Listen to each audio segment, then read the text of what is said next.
சரியான கிறிஸ்தவனாய் வாழணும்னாக்கா ஒண்ணு மனம் திரும்பின அனுபவம் உள்ளவனாய் இருக்கணும், ரெண்டாவது சாட்சி உள்ள கிறிஸ்தவனாக இருக்கணும், மூணாவது ஜெபிக்கிற கிறிஸ்தவனா இருக்கணும்.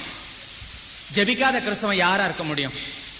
எல்லா கிறிஸ்தவனாலே ஜெபிக்காதவன் நிச்சயமா இருக்க முடியாது. எல்லாருமே ஜெபிப்பாங்க.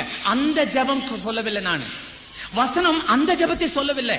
நீ ஜெபிக்கிற, ஆனால் சரியான கிறிஸ்தவன் மற்றவர்களுக்காக ஜெபிக்கிறவன், அதுதான் சரியான கிறிஸ்தவன். அப்ப ஒவ்வொரு கிறிஸ்தவனுடைய சரியான விசுவாசனுடைய பைபிள்ல ஒரு ஜெப குறிப்பு ஒண்ணு எழுதி வச்சிருக்கணும்.